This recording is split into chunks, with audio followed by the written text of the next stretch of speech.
na ito, gagawa tayo ng panghimagas. Dahil malapit na ang Pasko, nag-iisip na naman tayo kung ano ang ating dapat ihanda. Ito napakasimple at kunti lang ang ingredients na gagamitin.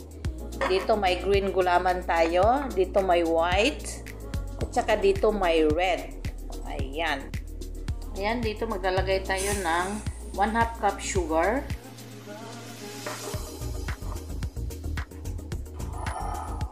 Ilagay natin ang ating gulaman na green. Maglagay tayo ng 4 cups ng water.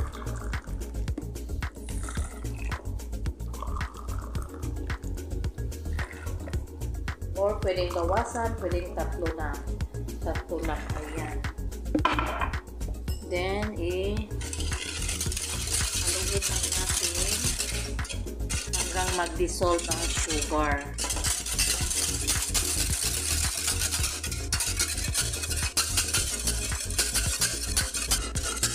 Ayan, dito nilagay natin siya sa ating apoy.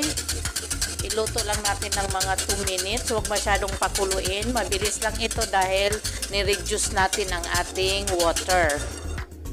Ayan na, tapos na ang ating green. Ilagay natin siya dito. At iset aside hanggang mag-firm. Lutuin natin yung susunod, yung red.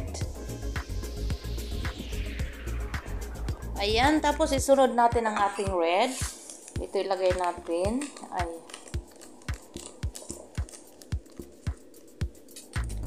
Lagyan natin ng 1 cup water. Lagyan natin ng 1/2 cup sugar. Tapos, i-mix lang natin hanggang mag-dissolve ang ating jelly. Itong red, hindi na natin kailangan ilagay sa apoy. I-dissolve lang natin yung sugar at saka yung jelly.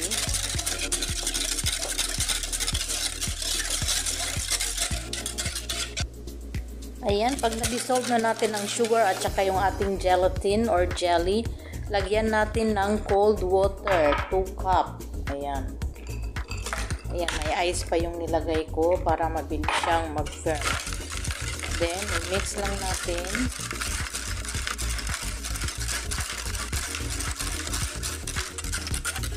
Tapos, i-transfer natin dito para mag-set.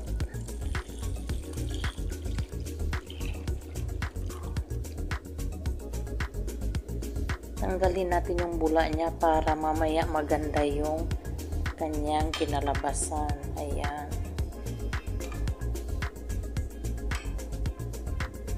Ayan, tapos hayaan lang nating mag-firm. Ayan, after mag-firm ang ating dalawang kulay na jelly, hiwain natin siya ng pa-square.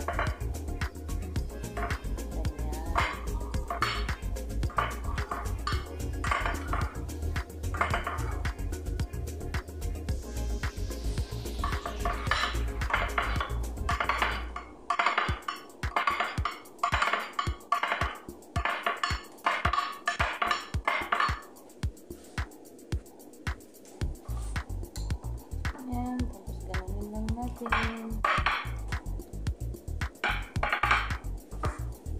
Tapos ang red naman, gano'n din, ganyan din ang paghiwa.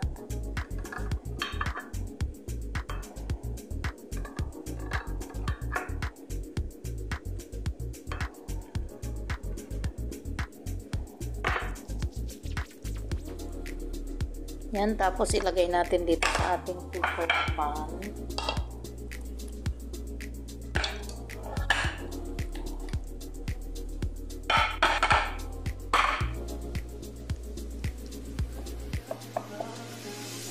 Ayan, tapos natin nalagay ang green and red. I-set aside muna natin at gagawin natin ang ating last step. Ayan, dito sa ating pot, maglagay tayo ng 1/2 cup sugar. Maglagay tayo ng dalawang tag 250 ml na gatas.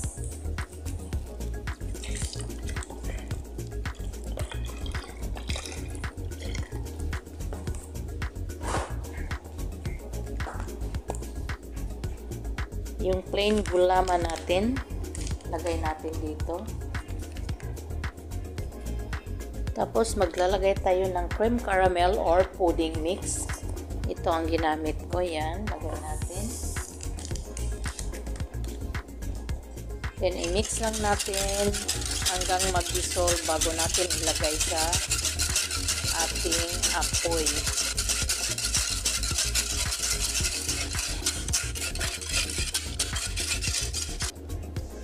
Yan, pag na-dissolve na lahat, ilagay natin sa ating apoy at painitin lang. Wag pakuluin ang ating mixture.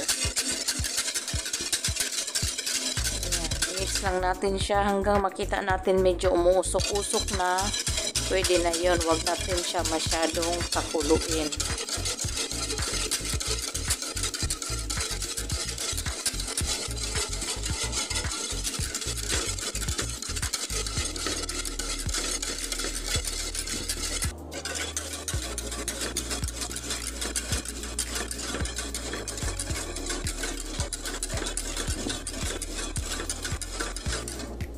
Ayan, bago kumulo ang ating mixture, kung gusto nyong mas matingkad ang kulay ng ating dessert, pwede natin lagyan ng 1/4 teaspoon ng yellow food coloring.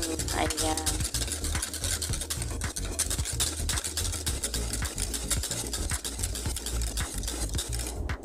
Ayan, medyo kumulo na siya. Okay na ito. Patayin na natin ang ating apoy. Tapos, dagdagan natin siya ng all-purpose cream.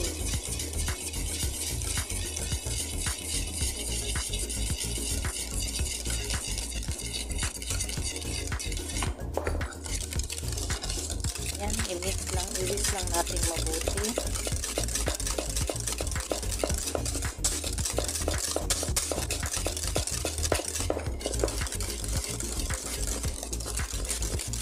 Bilis lang itong mag-firm.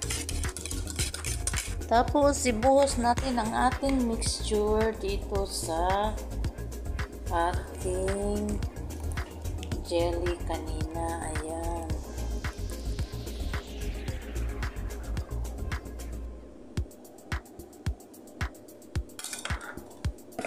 Tap natin para magpasok sa loob para hanggang baba malagyan siya.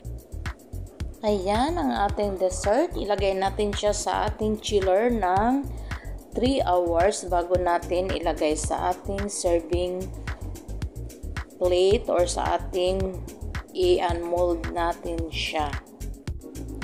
Ayan, after 3 to 6 hours, ito na yung ating ginawang dessert. Tignan natin. I-unmold natin ito. Tanggalin natin. Dito natin siya i-unmold.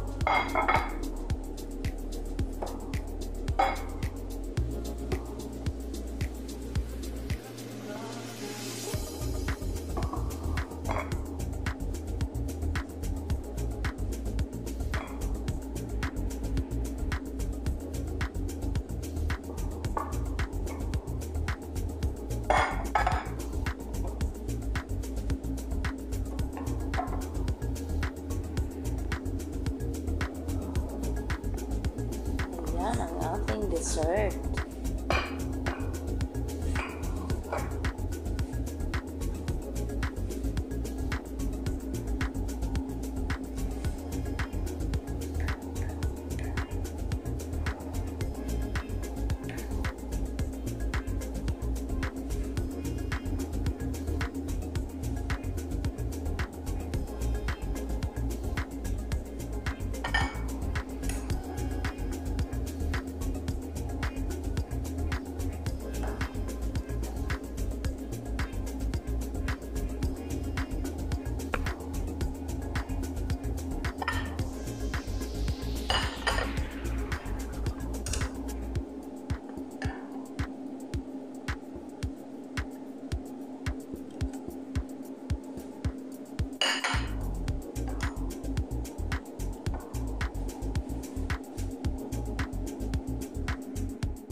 Ating dessert.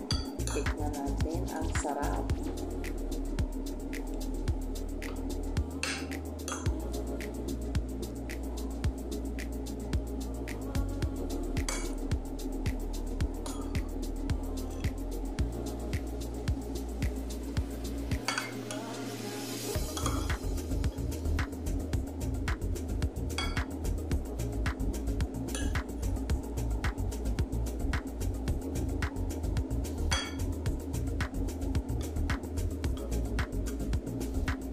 yellow niya parang leche plan, tapos with jelly. Ang sarap-sarap niya.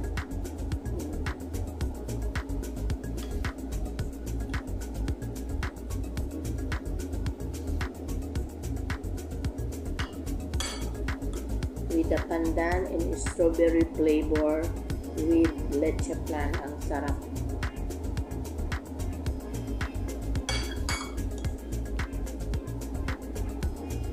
Ayan, hanggang sa ulitin. Maraming salamat.